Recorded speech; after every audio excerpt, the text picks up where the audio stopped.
Hi, I'm Nadia, and I am an LGBT entrepreneur.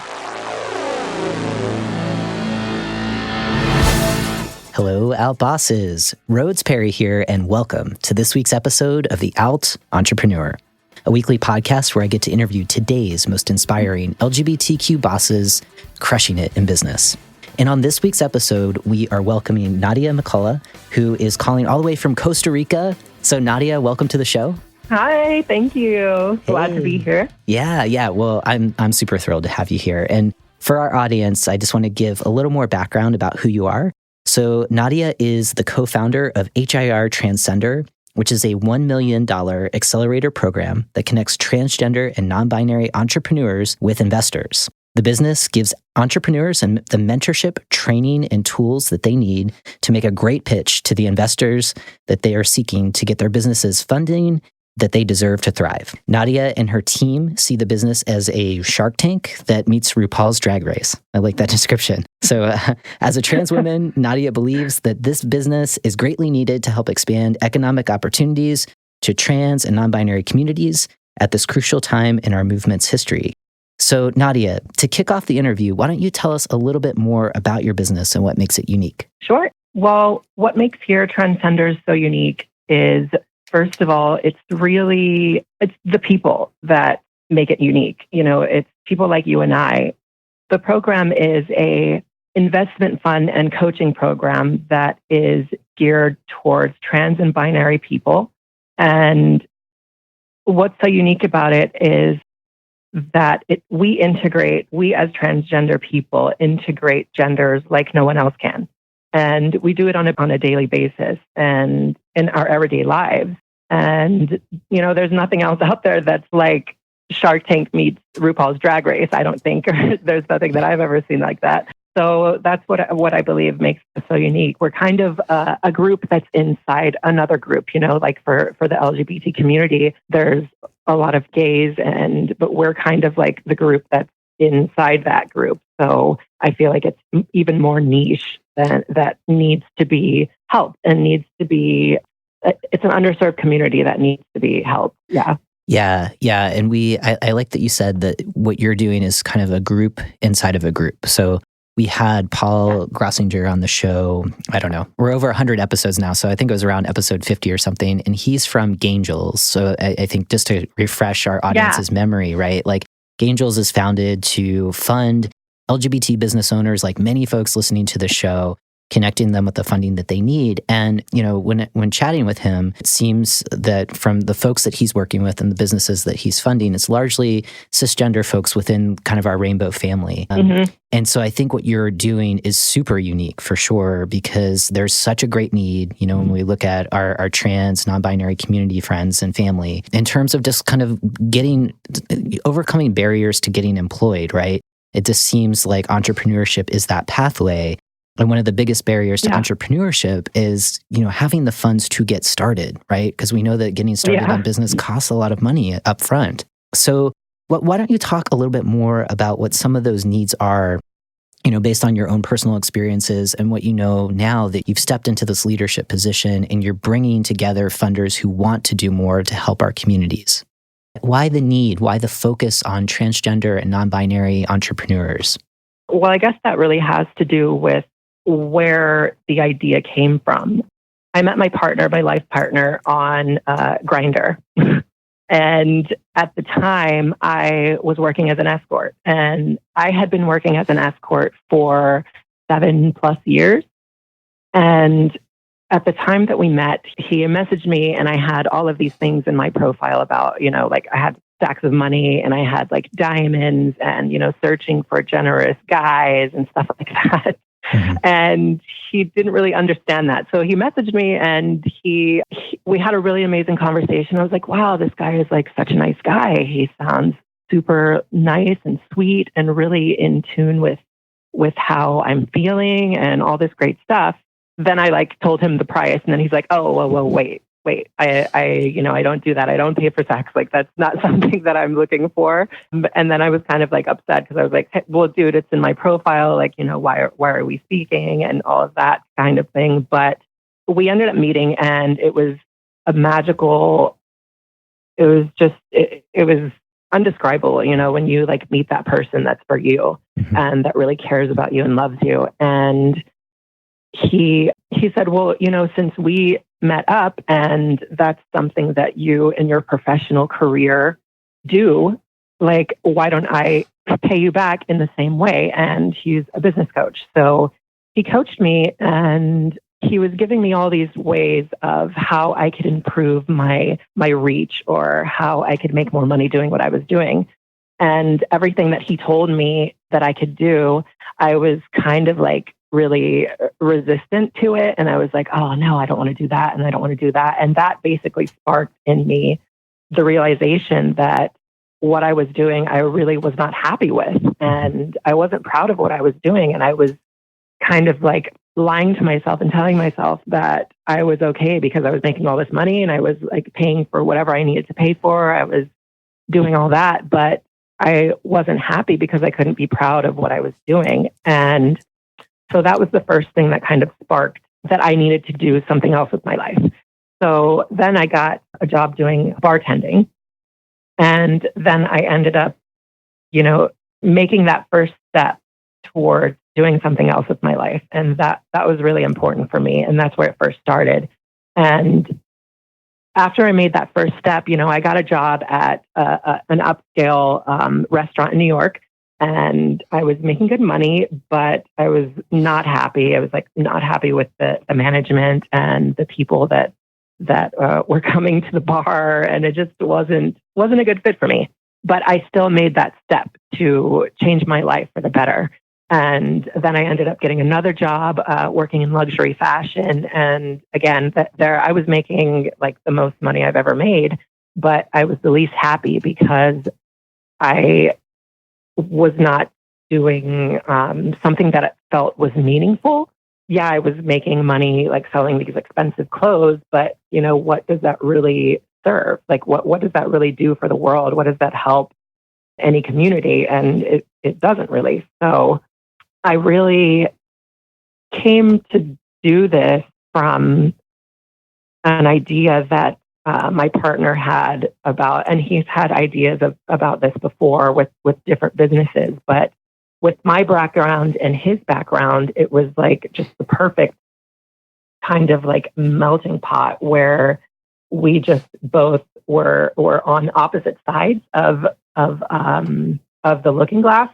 So it was like, he's lived this experience and I've lived this completely different experience. And together we can create something that can really change the world. And that's how this kind of sparked, and that's where it came from. Oh my gosh. I love this origin story, in terms of this like amazing happy ending where you found your soulmate, I guess. I mean, I'm not sure how you describe him, but it seems totally. Like, I agree. Yeah. I mean, you've had this amazing connection, and I want to pause just briefly and kind of help our audience understand. And I think many folks kind of already get this, but just for folks who might not be as familiar, because of like the extreme amount of transphobia that exists in our world today, even though there has been a lot of progress. And I think especially for communities of color, just like the compounding like oppression of racism, right? Like that it makes accessing employment and accessing educational opportunities so much harder, right? So there's just a disproportionate number of us who are trans or non-binary engaging in underground economies like sex work or the drug trade or whatever, right? And it's about survival. And I think what you're onto is so powerful in that, because so many of us have these skills of surviving, and that they are so transferable to the world of entrepreneurship. And I think we were just talking about before, the biggest barrier is it's not so much of like, can you run a business, right? Because every day, just by surviving, you are effectively running your own personal brand. It's like, it's having that access to resources. And I think what you and your partner are doing is incredible, because you're looking at this need and being realistic about the barriers that exist and saying, all right, how can we game capitalism if we have to like live in this world where we have to have money to survive?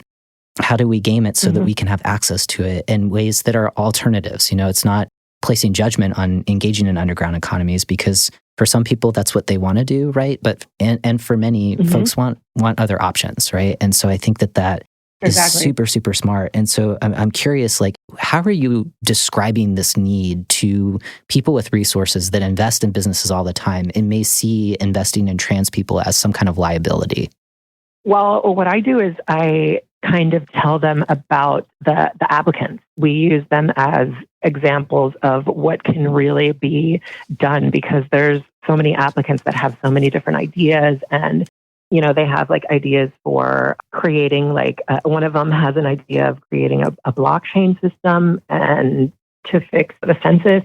And there's another one that wants to do a meeting place for, trans, non-binary, queer, LGBT people that can be anywhere, and a meeting space that you can do dancing, you can do aerobics, you can do workshops for anything, cooking classes or anything. But there's just so many endless ideas out there, and we're only scratching the surface of what is really out there and how many brilliant minds are not given the chance to really flourish. And that's kind of what we show them, is examples of people that can really be helped and pushed along in the right way, and something can really come great of it for the world, and help us become, those CEOs and those successful business owners that can really shine for the next generations to come. Yeah, I love what you're saying. And it's almost,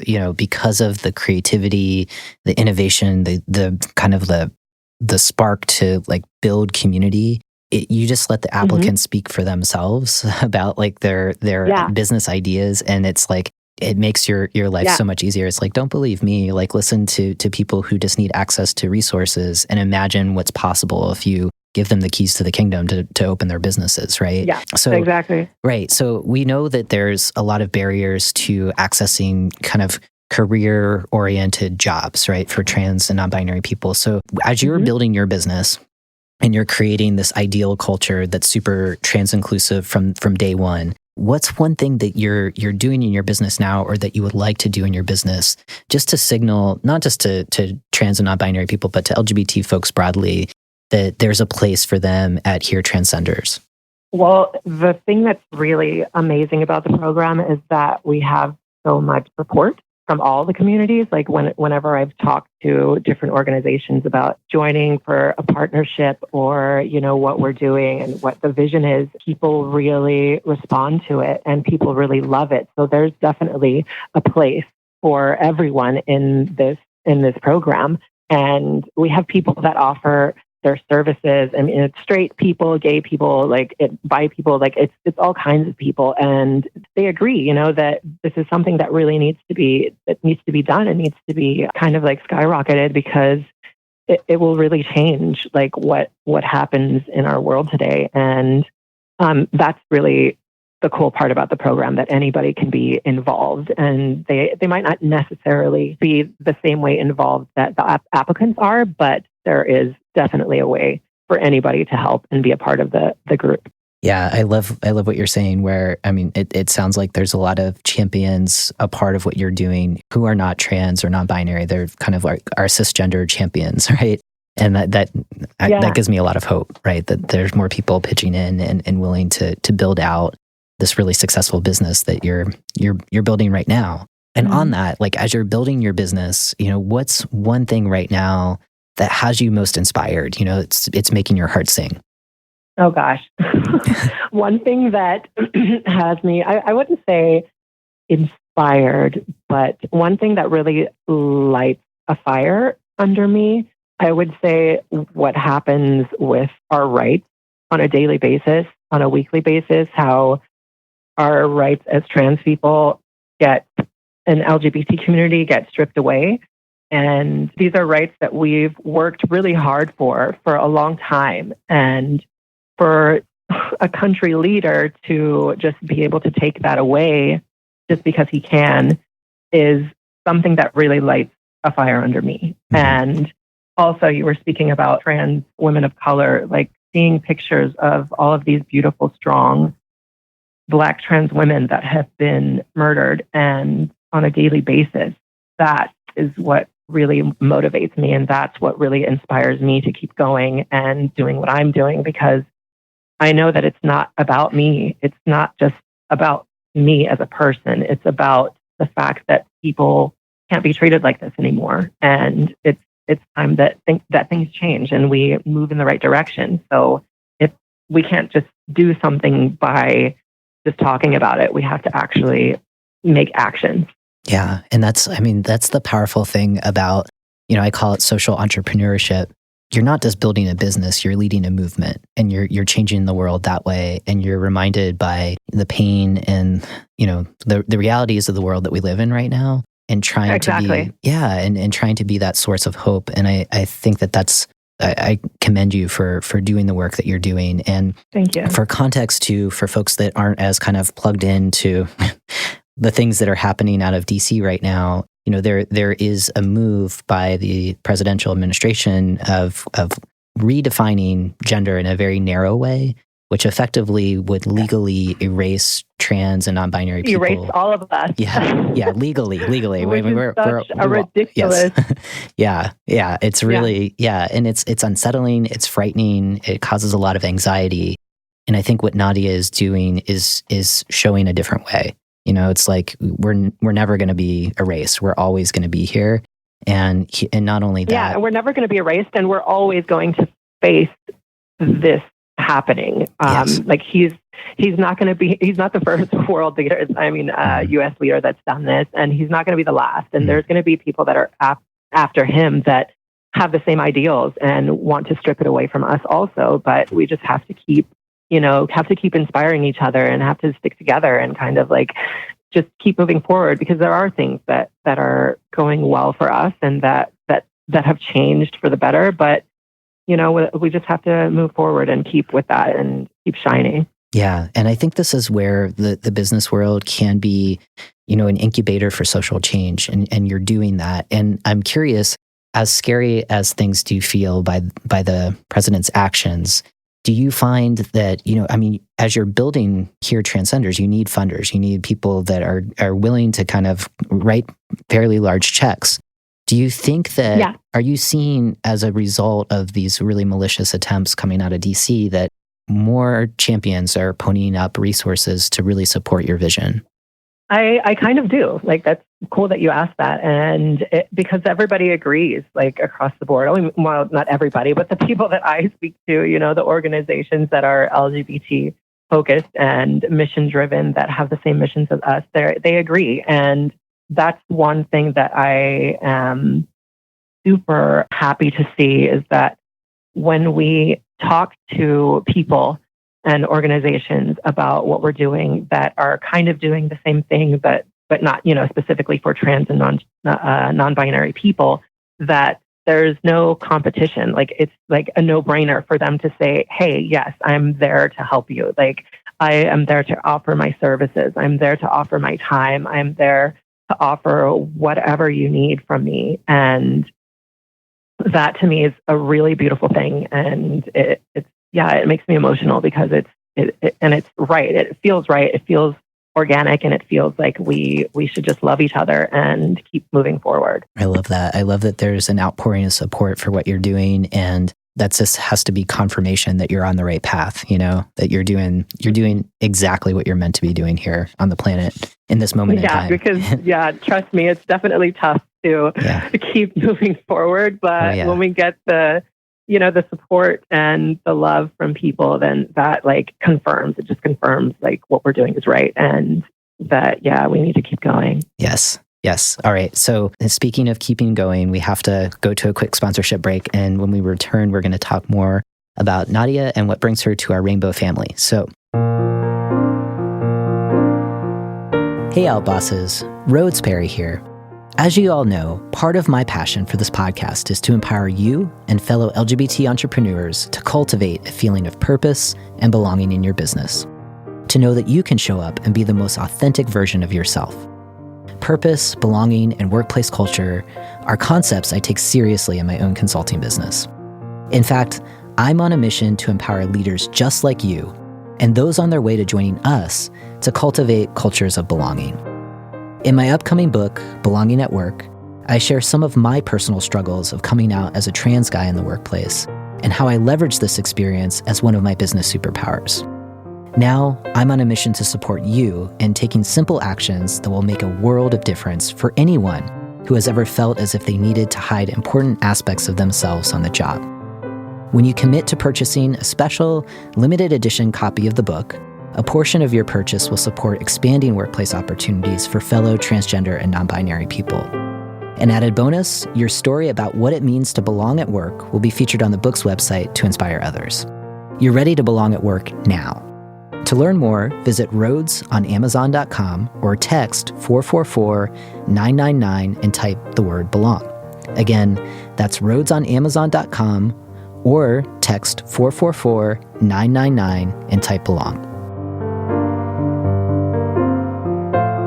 Okay, all right, Nadia. So we're going back into the interview, and I wanted to talk more about your own identity, your own LGBT identity, and starting with kind of reflecting on employment, barriers to employment, your experiences with the times that you worked for other people, and you shared a little bit about that earlier in the interview. And maybe this is happening now, and kind of bringing in funders who might not be as kind of familiar with trans folks. Have you ever experienced a time where you felt like you had to cover aspects of maybe your gender history because you were afraid of how people would react? You might lose business, you might lose clients, whatever that might be. If you could kind of take us back to a specific example and share with us what was going on, how you felt, and how you were able to kind of work around it, that's going to give a lot of our listeners hope, courage, and how they can navigate some of the less than fun times when we're being ourselves in our businesses.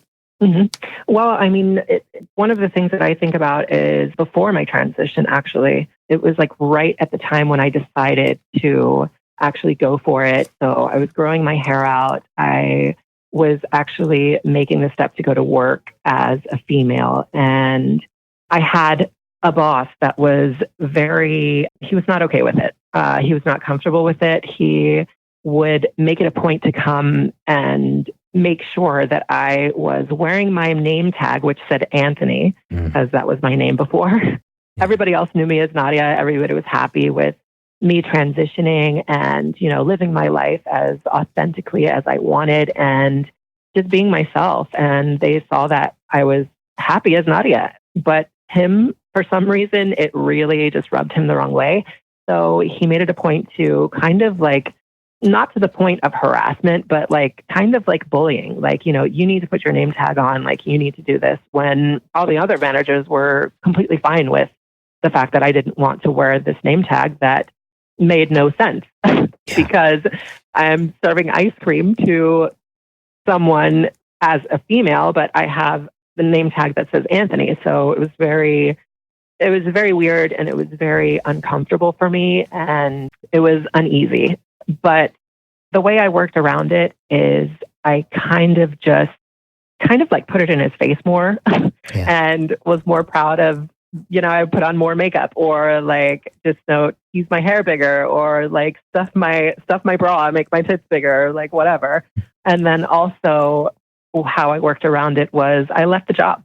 Yeah. I wanted to be somewhere where I felt like I fit in. And that's when I made a big move for me. And I moved to South Florida and started working at a restaurant called Hamburger Mary's. I don't know if you're familiar with that or not. Totally, yeah. So I started working there and I was just like, I felt so alive. I felt like I was just among my people and I had met, trans men. I was dating a trans man. I was thriving and I was happy to be alive. And I think that's a big thing that you need to remember when you're in a workplace and you're being put down for who you are and you don't feel like you can be honest with certain things. Like, you know what? Like if you can't be honest with yourself and you can't be honest about what's happening in your life or be comfortable sharing parts of your life that are very important to who you are, then it's not the right place for you. And there are a million other jobs and you can do something else with your life, and that's just what I did. Yeah. Thank you for sharing that. So I know that this is like, I guess, the trough of the interview. We have to talk about the tough times because, people are really still struggling with belonging, with fitting into their workplace. And I like what you shared, and it reminded me of kind of this phrase where, people don't quit jobs, they quit managers. And it seems like when you're serving ice cream, the manager that you were working for, unfortunately, didn't do his homework, and could have easily shifted practices like Hamburger Mary's, where you were respected for who you were addressed by the name that you use and the pronouns that you use, and like those little teeny tiny changes that people who are quote unquote uncomfortable, like, do some self-education,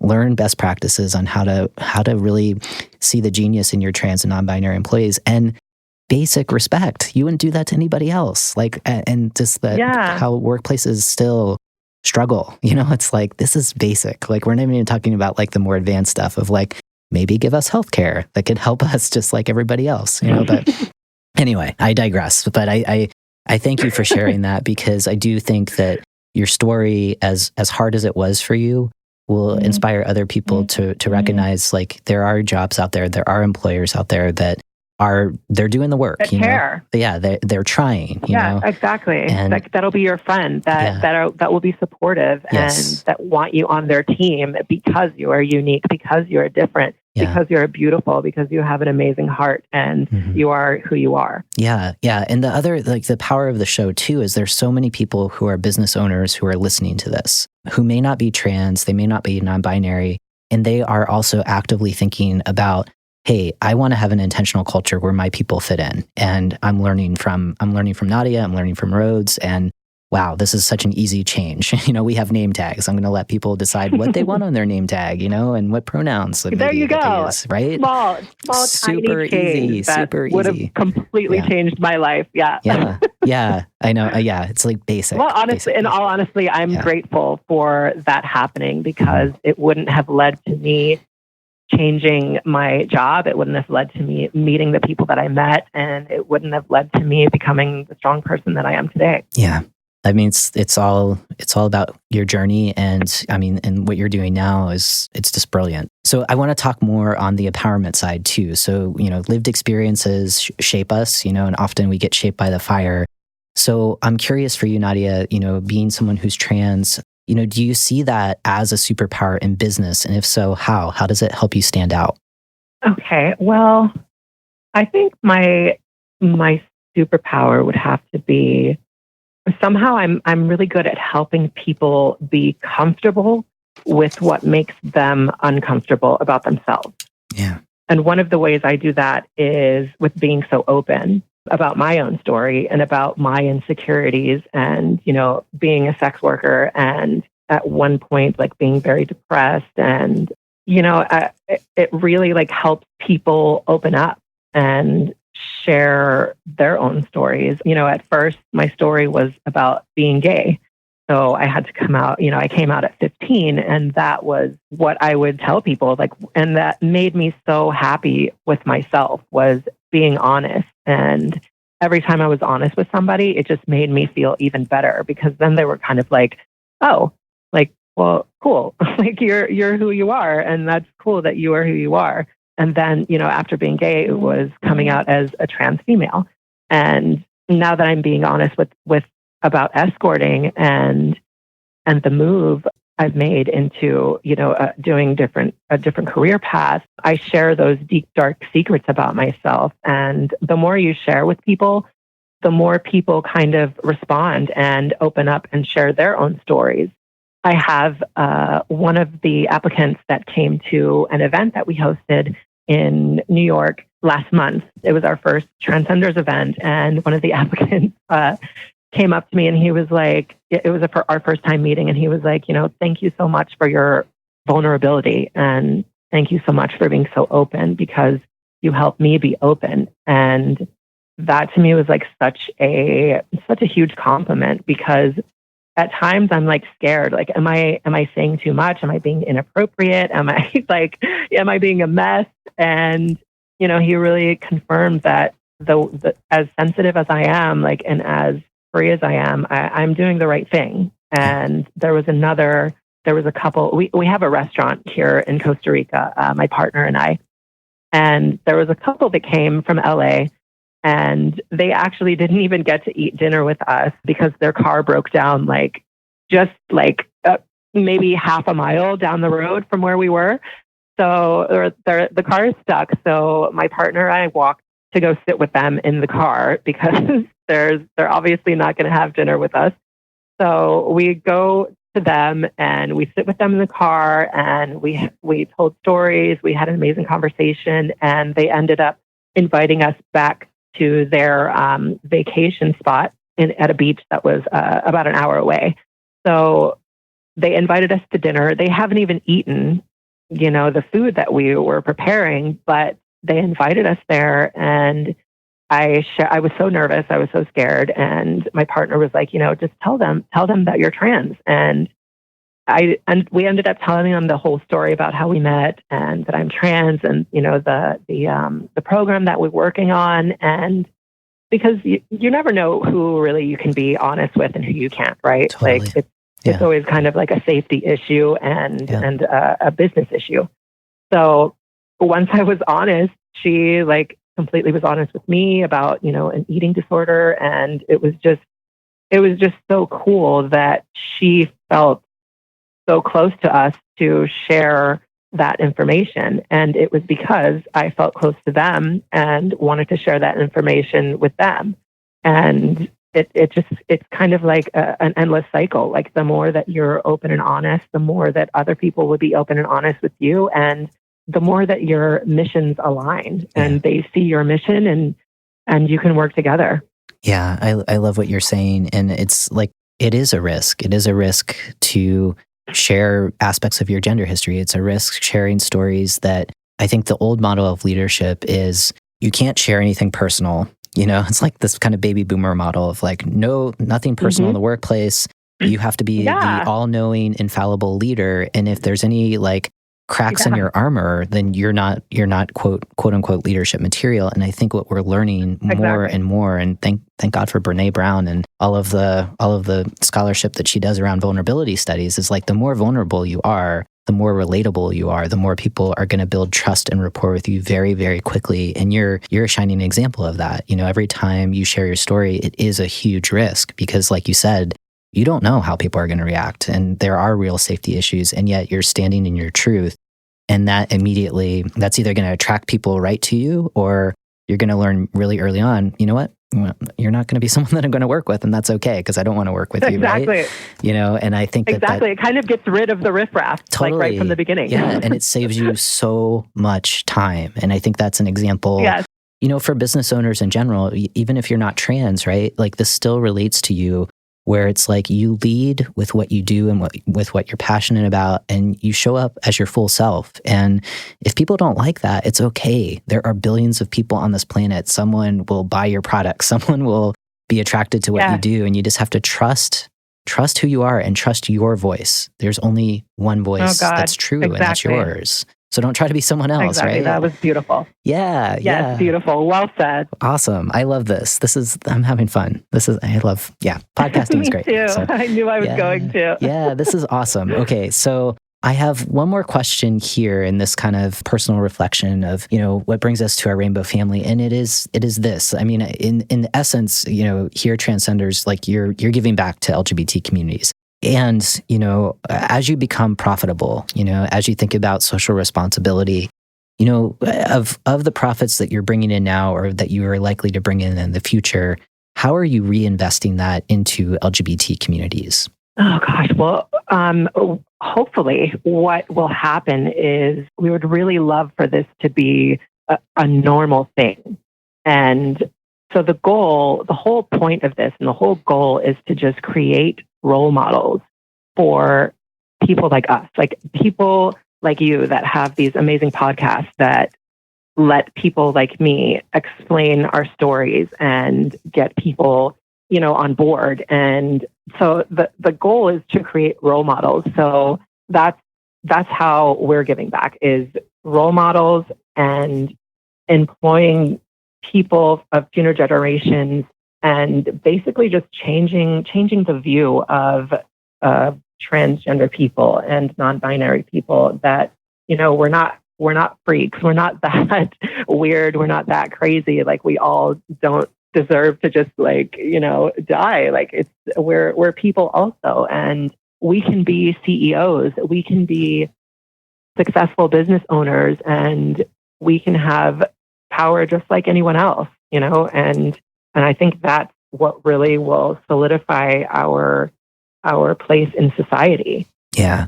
I think what you're speaking to, I talk about this a lot, is closing that empathy gap, right? Because I think even now there's only like 16% of people in this country that know someone who's trans or works with someone who's trans as adults. And so, for the rest of for the remainder of folks, it's really easy to dehumanize people that you've never met before, or that you think that you haven't, right? And the more that we can show up and be possibility models, role models, just being ourselves and speaking our truth, every time we do that, there's more people that know who we are, and it might change their minds, it might change their hearts. And exactly. Yeah. Exactly. And that is a gift, what you're doing, and giving back and reinvesting, because especially for younger people right now who might be living in a rejecting family, or just, it might be a rejecting community, to see you, to see me, to see other folks, and just kind of stepping up and letting people know we're trying our best to make it better, and we're here. Yeah, we're here, and we're out there. So reach out to us. We'll share some positivity. Exactly, and we're cool people. Yeah, agreed. I think you're cooler than I am. So, but that's a different thing. But, okay, so Nadia, I wanted to ask you a question or two about mindset, and I wanted to lead with my favorite of talking about imposter complex or imposter syndrome. So the idea of like, who am I to do this? Or I'm not good enough, or I'm not ready, or all the excuses that we make in doing the thing that we want to do in our business. And I'm curious for you, one, does the imposter complex show up for you? If so, what does it sound like? And how do you work around it? That's a good question. The imposter complex pretty much shows up on a daily basis for me, because this is all very new for me. But I think that the way that I get through it, and the way that I kind of like push that voice away, is kind of just like, what I do is there's a screensaver that my partner and lover have on our computer. And one of the things that he wrote was, I do things that I fear. And that's something that I try to do every day. And that's the reason why I'm here on this podcast talking with you, is because I was so scared to do it. Like, when I first got your email, I was like, oh my God, this is crazy. Like, I'm so freaking out. Like, I can't do this. But, that's something that really motivates me to keep going, is you have to do some things that you're afraid of, and you have to do things that are out of your comfort zone, because if you don't, you're just going to live life like the same way. There's not going to be any kind of growth. So I just doing things that I'm afraid of is a very big way to just keep going. And more times than not, after I do it, I'm like, what was I so afraid of? Like, why was I so scared of doing this? Like, that was amazing. That was fun. Like, this is so cool. And so I believe that's great. One, thank you so much for stepping into what you're afraid of and being on the show, because I think you're a great guest, and I think you should do more podcasts for sure to get your message out there. Thank you. Yeah. I just might do that. I think you totally should. And I love what your partner has above, his desk of, I do things I fear, right? And I think that by nature is an aspect of entrepreneurship. It's an aspect of being human, right? Is that, all of us are afraid of, sometimes our own shadows, right? And it's like, all right, whatever, it's there. And if you do the things that you're good at and you're confident in, and that's the only thing you ever do, you limit yourself so much in evolving and growing into your full potential. And so I think that you just, wherever the fear is, that's good information. It's like, maybe you should go in that direction. And it's probably not as scary as you think it is when you're on the other side of it, right? Yeah, exactly. And it's crazy because the first talk that I did was in New York. It was an event for Venture Out New York had an event. And it was an event about augmented reality and virtual reality. And we basically went there thinking that we're going to be completely off topic. So nobody's going to be interested in anything that we have to say. So I'm just basically going for practice to talk in front of people and to like get the feel of it and see how it goes. And, that'll be good. And I was scared shitless. I was like, oh God, I cannot do this. I was like sweating and like trying to just like, stay composed.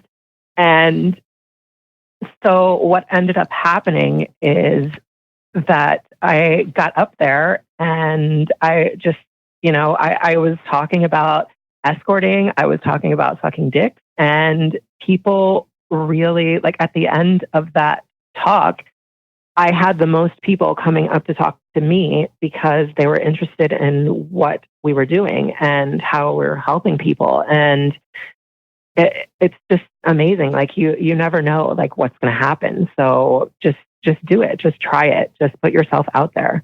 Yeah. Yeah. And I think what you're talking about too is like you're just being honest about your experiences, and you quickly build trust and rapport that way because you're showing up as yourself. Yeah. And I think that's good advice. It's totally good advice for us. So, all right. So I'm looking at the time, and that means we're going to have to jump into the bonus round right now, which is a fun part of the interview. So it's just going to help us get to know you a little bit better, Nadia. And then most importantly, before we end our conversation, we're going to learn where we can find you on the internet so that we can learn more about HiR Transcender. So, all right. So to kick this off, finish the sentence. As an LGBT entrepreneur, I believe. I believe you have to start somewhere. Yeah, totally. And where I believe that, everything starts as a small idea. Anything and everything that's big and successful starts as a small idea. So if you just start somewhere, do some little thing that will move you towards that goal, then even if it's small, like it's something, and it might end up being something really amazing and something huge. I think I just had like the cheesiest song lyric that came into my mind, which is Bruce Springsteen. You can't start a fire without a spark. Oh my God. Sorry about that, but it's totally true. Okay. You're all right. So cute. All right. Okay. I'm going to stop being a geek here. All right. So do you have a mantra or a quote that you reference that helps you stay motivated in your business?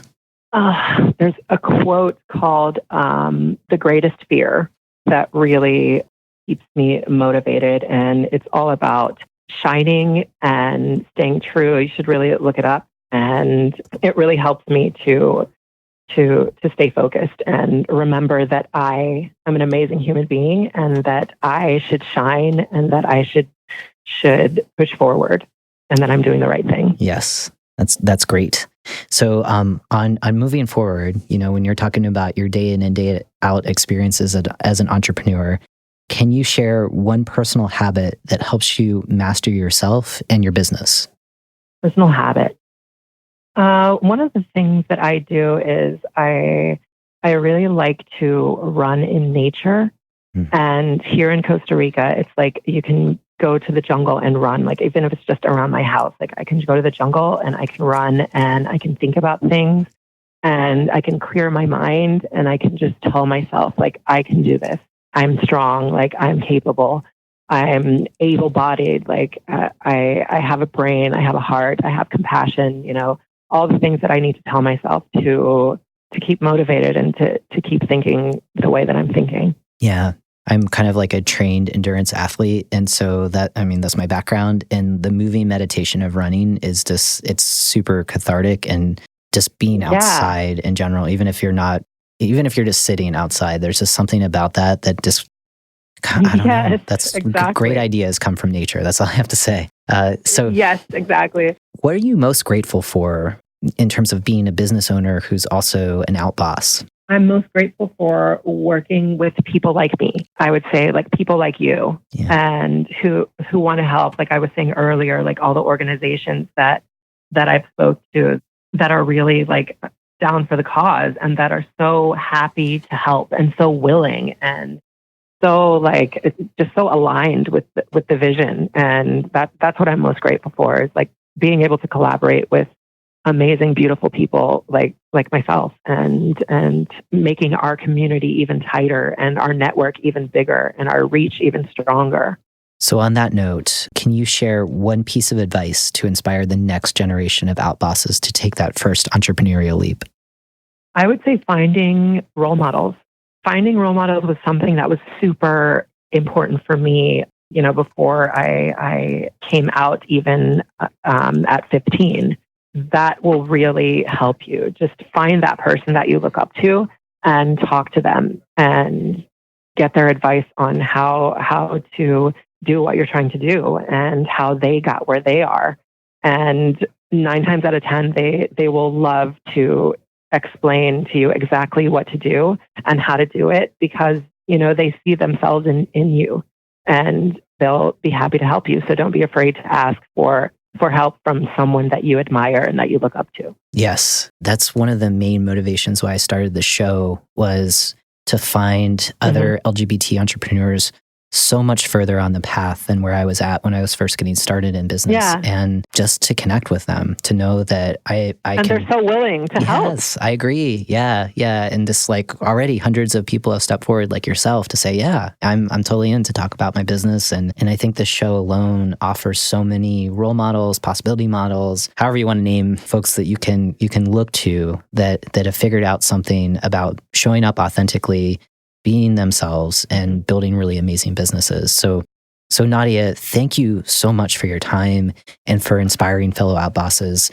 Before we go, can you share? Thank you for having me. Yeah, this has been awesome. So, before we go, can you share one way that we can stay in touch with you and learn more about your business? Sure. Yeah.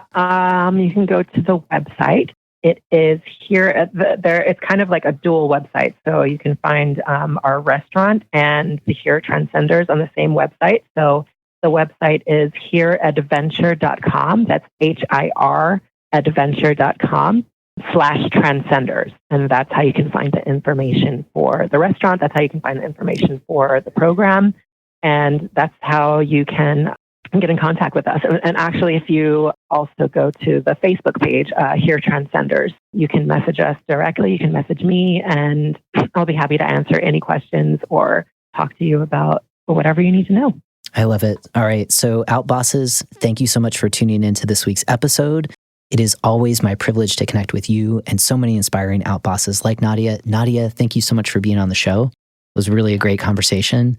I have a quick request for listeners. I am asking you to go over to the Out Entrepreneur on iTunes, if that's the way that you consume this podcast, and consider leaving a rating. And I wanted to read one that was it just kind of blew me away. And this is from Robin329. So Robin, I don't know who you are, but thank you so much for writing this review. This is what she says. She says, I am a newly avid listener to the podcast, which I basically found by Googling business/entrepreneur podcast.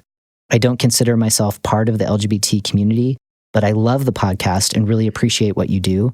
In general, I've spent most of my life feeling I didn't belong or being directly told so. And I think of what you do as opening gates, even if you have to pry and claw them open. That should have been that way a long time ago. As a straight person, your podcast is my favorite on business and entrepreneurship. And she says that she listens to several, so thank you. And she says that I will continue to be an avid listener and an advocate. You and your guests are inspiring to me, and I think everyone should listen in. Thanks, Rhodes. So thank you again, Robin. I really appreciate that. And if you are like Robin and you get a lot out of the show, please do consider going over to iTunes and leaving a rating and review. It's the best way to get the show known. And also, if you want to stay connected to the show through our listserv, just go ahead and text OUTBOSS, all one word, to 444-999, and we will make sure that you get more information about Nadia, her business, and other guests that we've had. And if you're more into the Google machine, you can just go to outentrepreneur.com. So thank you again. Thank you, Robin. Thank you, Nadia. Thank you, everyone. I really appreciate all of the support. Thank you for having me. Yeah, absolutely. And for everyone else, that was so fun. Yeah, keep listening, keep tuning in, and keep being your authentic selves 100% of the time.